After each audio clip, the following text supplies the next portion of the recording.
Well, first off, I'd like to thank everyone who came to attend tonight's webinar. It's going to be a really good time tonight. I really want to share with you guys uh, really what you need to do to get your writing off the ground, because it's a very important thing. I know that lots of people have talked about writing books. People have dreamt of writing books, but so often we don't get that opportunity just because of circumstances, things in the way, or just not really knowing how to get started, which is what this webinar is going to be about. So without further ado, I'm going to do a screen share here. Give me a second.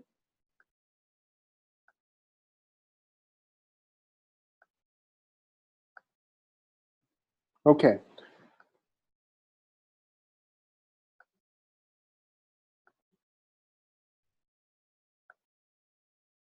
Bear with me here. All right, so the title of the webinar, How to Get Your Book Out of Your Head and Into Your Hands. So what most people don't know is that 250 million people want to write a book. I posted this on my Facebook page the other day and got a lot of likes on this, a lot of questions about it.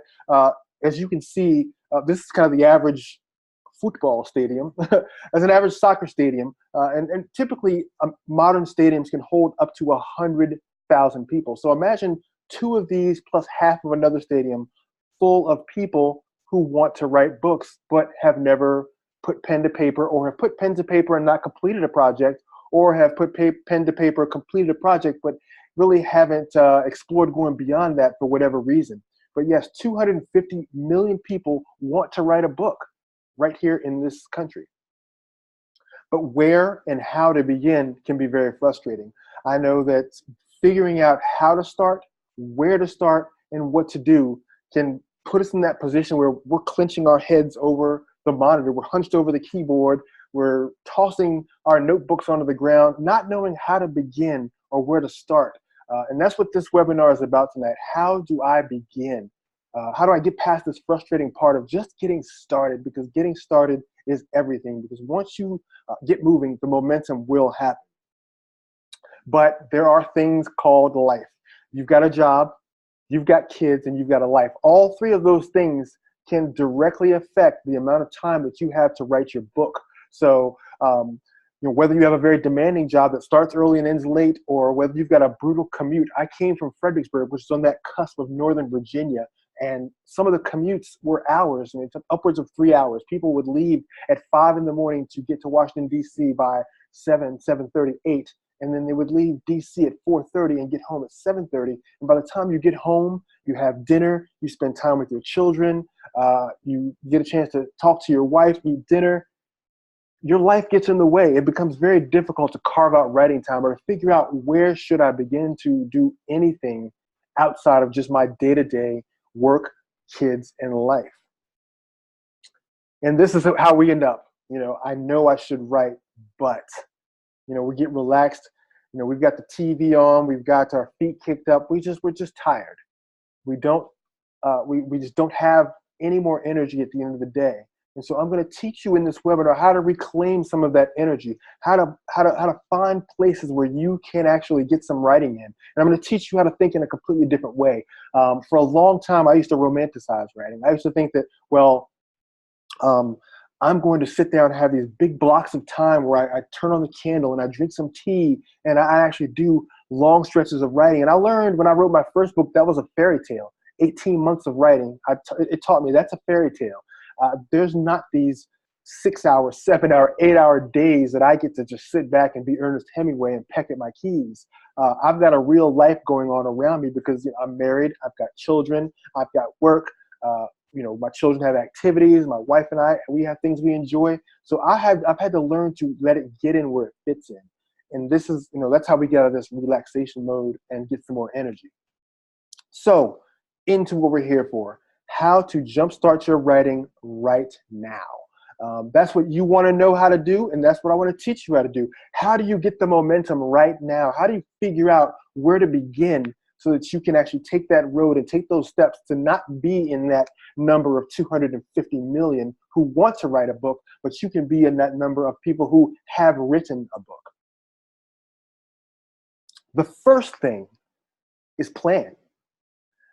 Every author falls into two places. Either you're a planner or you're a pantser. A planner is someone who wants to sit down, come up with a strategy, outline their work, and then get to the business of writing.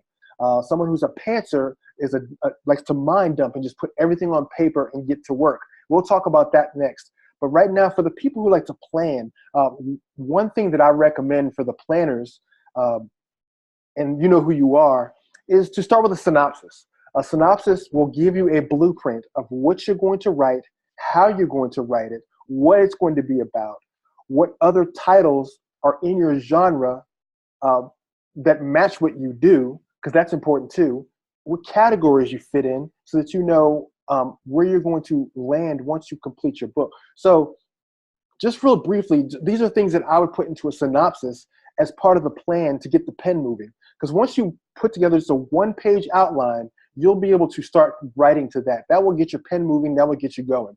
So what I would put into my synopsis, what I typically coach people into doing, is I tell them, start with your title. What is your title? Do you have one? You don't have to have one, you can have a working title. My book, The Art and Business of Writing, had a working title. It was called Writing to the Senses. That was the first one. The book evolved into something completely different, but that was the working title.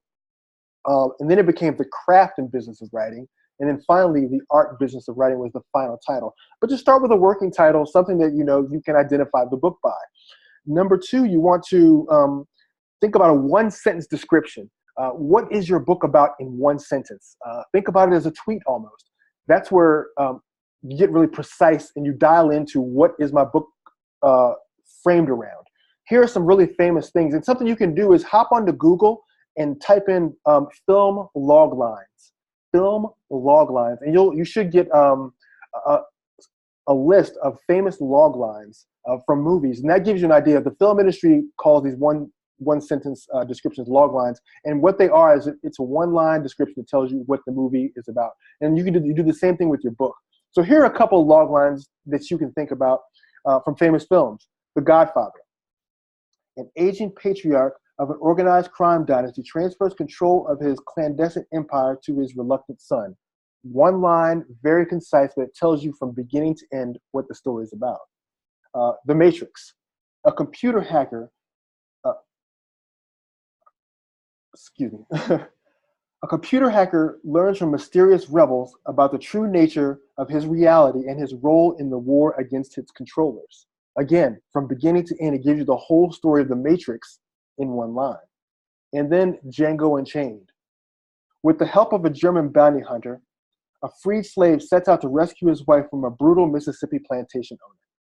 So that gives you an idea of how to write the one-line synopsis and why it's so powerful, because it gives you a blueprint. It tells you this is what my book is about. This is what I'm writing. How often has it occurred for you if you've been writing a work where someone says, what's your book about? And you go on in circles. It's about this and this happens and that happens.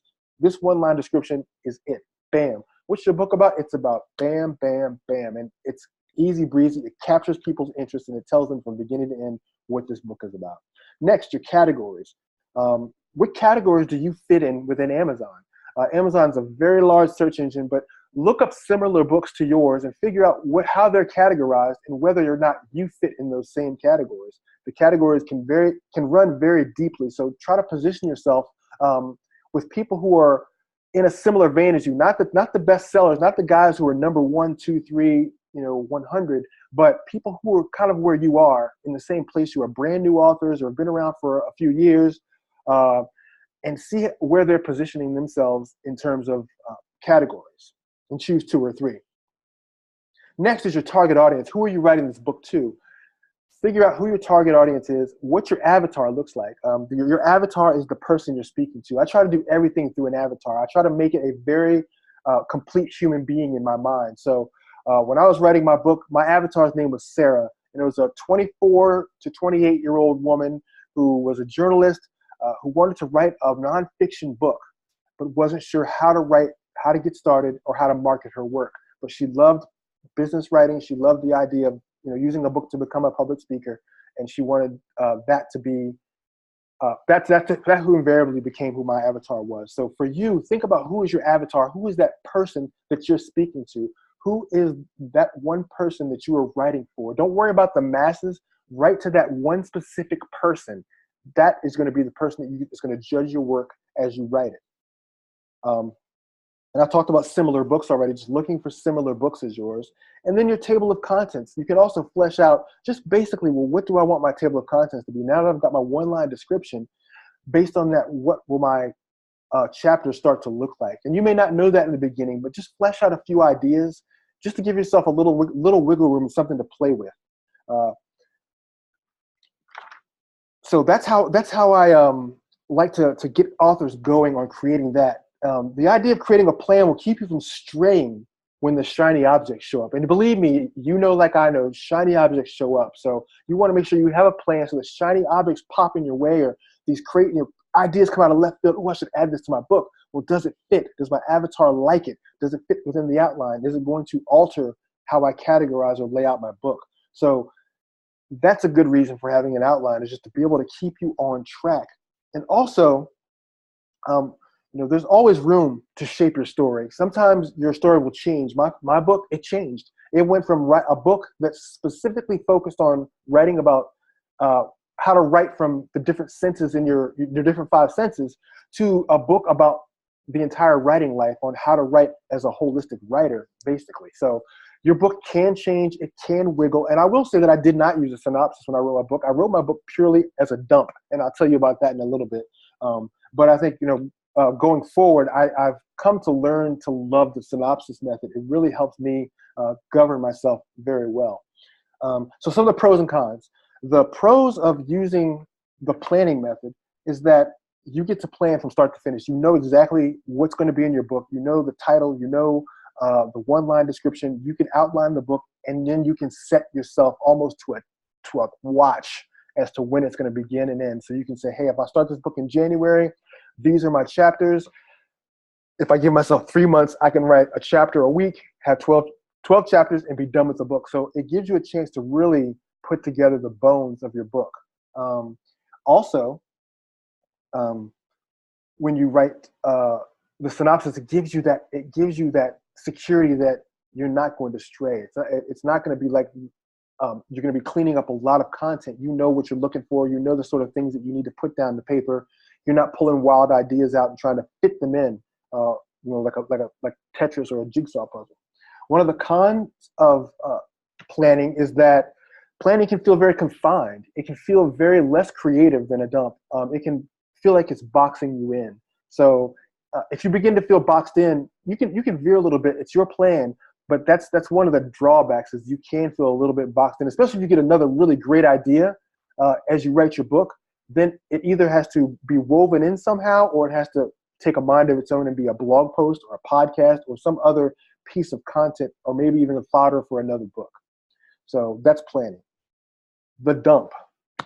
This is a favorite of many fiction authors, really. The dump is when you just basically do what that says. You're dumping ideas out of your head. You're just writing everything inside of your head, throwing the spaghetti against the wall to see what's going to stick.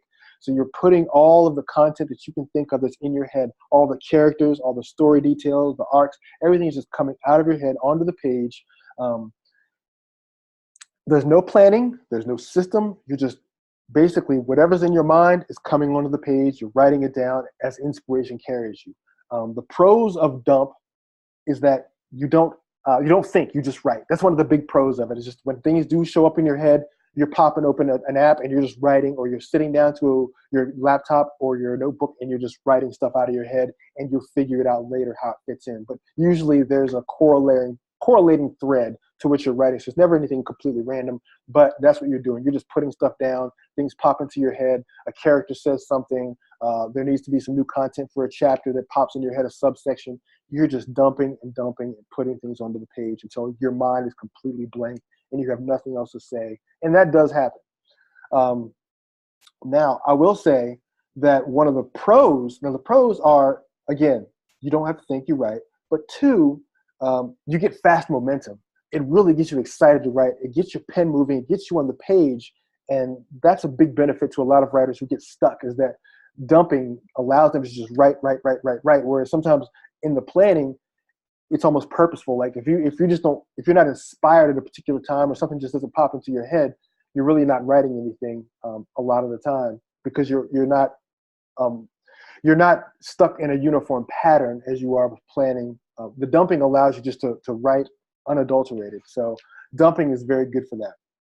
The cons is that once you're all done, you could have 100,000 words, and now you have to figure out how they all fit together, how to organize all that, which could mean a lot of editing, a lot of rearranging, and a lot more time. So that's something to take into consideration when you dump, is that there is going to be a lot of editing.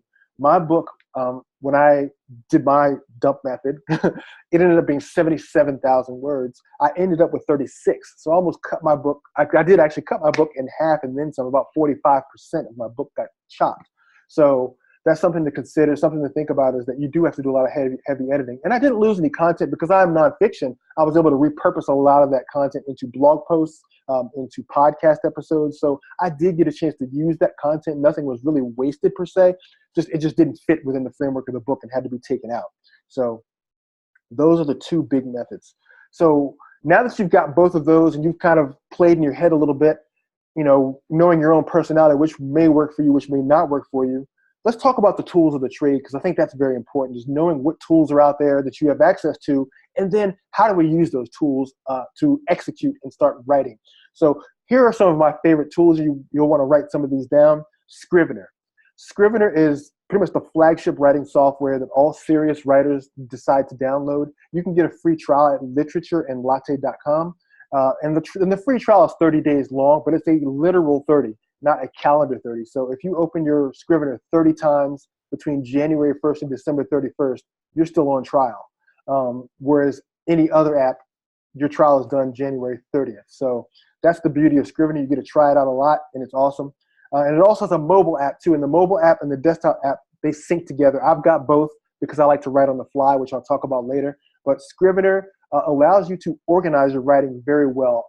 Unlike other systems, all of your writing is in one interface. It's in one place, so you're not searching for documents and folders. You're not looking here, there, and everywhere to figure out where your story is. And you're not having to open up 5, 6, 7, 8, 9, 10 documents if you want to look at your story at one time. Scrivener allows you to look at your entire story at one time. You can see all the pages. You can see how things fit together. You can move pages up and down, change the order. It has a research tab at the bottom. So if you're doing a lot of research for your work, you can put pictures and videos and upload documents into this research tab. And it's phenomenal. So I can't say enough about Scrivener. I am a total fanboy, but Scrivener is one that you could definitely consider. It costs $45. But definitely worth every penny. And then the mobile costs an extra, I think it's $19.99. So you'll be spending $65 for both of them, but they're definitely well worth it, considering that you pay $99 for Word, and Word is not one that I highly recommend. I know a lot of writers love it, use it, collaborate with it. I'll definitely talk about it, but Scrivener is worth the money. Evernote. I love Evernote because Evernote's the same way. I can write on my phone, I can write on my desktop, I can write on an iPad. Evernote allows me that freedom where I can do that. And Evernote allows you to organize things inside of notebooks. So if you've got characters, you can put characters in one notebook. You can put story in one notebook. You can put chapters. You can have a notebook and have each chapter organized in a notebook. So Scrivener allows you to do that. And Scrivener has actually been releasing templates for authors for characterization. So that's actually pretty cool too. Scrivener is trying to get into that author market. Evernote is trying to get into that author market. But check it out, evernote.com. I'm a big fan of Evernote. I use the mid-grade version, which is the Plus, but there's 3, free, Plus, and Premium. If you're just trying it out, free is perfectly fine. I did a lot of my book in the free version, so no shame in that. OneNote's very much like Scrivener, a little more robust, but I won't hash too long, but it's Microsoft's version of that, and basically allows you to catalog your stuff into notebooks. And much in the same way, but except you have full documents in there, whereas Scrivener, each notebook, each note that you put in there is a document to itself, so there's no moving between like Word and OneNote, but Evernote kind of sits to itself. It's its own interface. Google Docs and Word. So Google Docs and Word pretty much function one and the same. They both have online components. Google Docs to me is a lot easier to use than Word, a lot easier to collaborate with than Word. You can also download the app on the phone and really breeze through that. I like doing that when I'm doing certain things, like certain notes on the fly. I'll use Google Docs for certain things. But Google Docs is easy to write in, and you can use it on mobile as well. So another easy suite to use is Google Docs. Rev. Rev is a sweet app. You can download it in the App Store for Google and for iPhone. But the Rev recording app allows you to voice record. So, it's nothing special at first, like, oh, I'm just voice recording. But voice recording saves you a lot of time. But here's what you do. Once you've done dictating to the app and saving that MP3 file, you can then share that file back to the Rev call center, and someone at the call center within 24 hours will send you back a fully written transcript. There's a fee for service there. It's $1 per audio minute. But if you're someone who's pressed for time, which we'll talk about shortly, having a service like this at your fingertips in an app will save you gobs and gobs of time and get your story rocking and rolling faster than your head can stay on your shoulders. Voice recorders, using a native voice recorder along with the Transcribe interface. Transcribe is an app it's an interface that you can download in Chrome or any browser. You go to the website, it's Riley.com, WREILLEY, I believe. But look up Transcribe, and what you'll find is that it's a $20 a year license, but it allows you to take a voice recording that you made, upload it into the interface, and then from that interface, you can play it at any speed that you want, comfortable to your typing, and then you can type out your own notes. So if you're out on the fly and you're voice recording, you upload it into Transcribe, listen to it on the playback, and then you can type it and then save it as a Word document. I've used it many times in my journalism, and it's a fantastic interface. I use it a lot still. Or you can use voice recorder and hire a Fiverr contractor. Find a Fiverr contractor who does transcriptions. I had a great contractor at Upwork who was doing my transcriptions for me as I was working on a collaboration project, and she did about 15 of my transcripts and saved me a lot of time. It was worth paying for because I'm a very slow typist, and of course you have the whole thing with listening and playback. So hiring a professional transcriptionist who is used to doing that will save you a lot of time. Even though it costs you a little bit of money, it's very well worth it. And there's also Dragon software. If you decide to get Dragon Dictate or Dragon Naturally Speaking, I've heard that Dragon has gotten very good with understanding how you talk and with your inflection and precision. So Dragon software is a great piece of software if you want to dictate directly into your computer, if your computer has a dictation capability. So those are some of the tools of the trade. Now, when do we use these tools? How do we make them all work for us? Look, let's face it, finding writing time is a difficult thing to do because, like we talked about before, we got those busy lives, we got those jobs, we got the children, we got our own thing.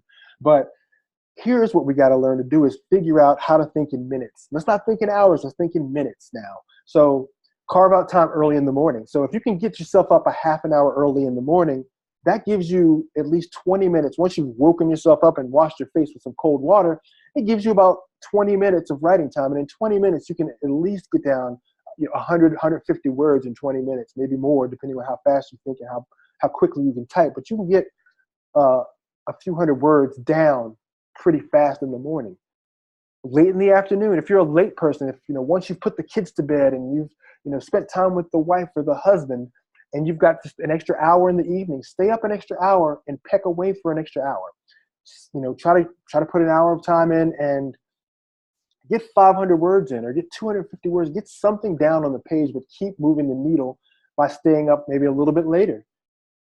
You can use your lunch break. This is something that I loved doing when I had a full-time job before I started becoming a writer full-time. I used my lunch break. So I would have a 30-minute lunch break. And what I would do for that 30 minutes is I would sit in my car and I would dictate. Or sometimes I would take a walk and I would go sit on the park bench and I would open up Evernote and I would start to type in Evernote. So take advantage of those breaks. And believe me, dictation, 30 minutes of dictation, I was able to get out about 3,000 words sometimes. They weren't all good words, but they got out and I was able to clean them up and edit them down to what I really wanted. And sometimes I ended up having 1,000 words or 1,500 words that were really usable in 30 minutes. The same thing with typing. Typing in Evernote or now Scrivener Mobile, you can really get a lot done. I mean, if you can text at 90 miles an hour on your phone, imagine how you can write in your phone on a break.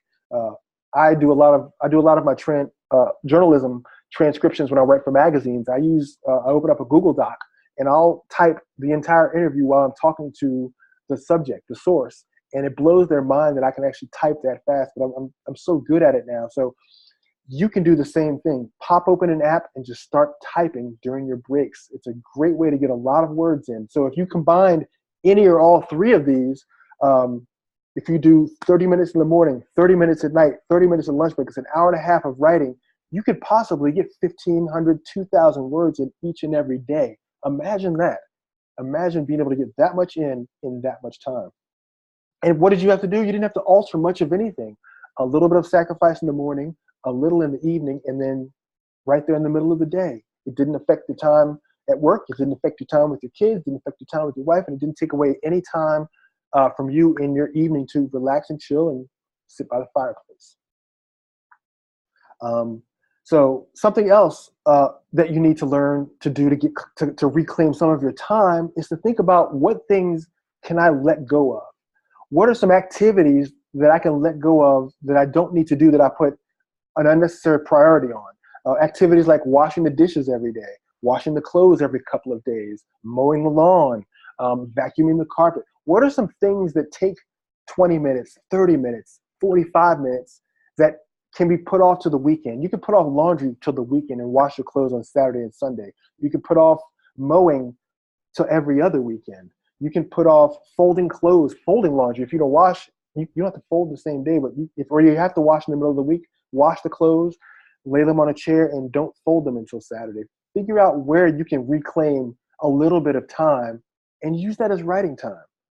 So, or even something as simple as not watching your favorite show every week. I know that a lot of people love Game of Thrones. They love all the shows. They love to go on Facebook and talk it up, but can you binge watch it? Can you wait to the end of the season and catch the whole thing on Hulu or catch the whole thing on Netflix? Or can you wait until Sunday and watch it? Can you pick a day and watch it at one time? I don't know, but figuring out how you can rearrange in order to reclaim some time, that's going to help you out a lot. Even cutting back on some social media. If you're spending 20 minutes on Facebook, take that 20 minutes you would have spent on Facebook, apply it to your book.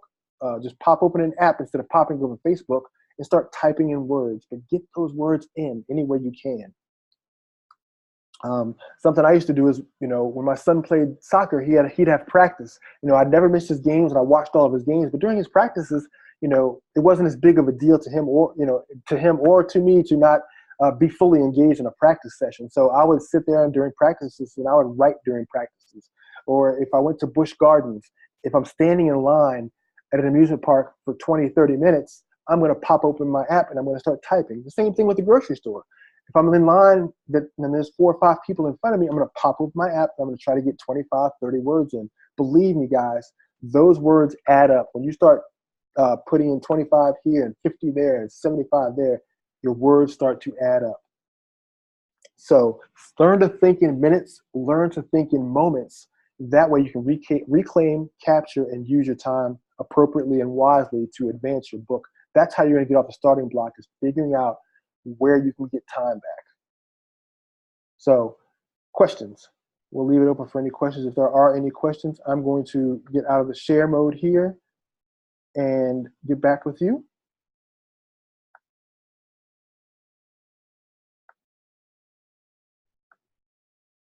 All right. So I'd like to thank you guys for sitting on this webinar tonight. I had a really great time talking to you guys about writing. It's very, very mission critical. Again, just to think about the type of writer you are. Are you a planner or are you a dumper?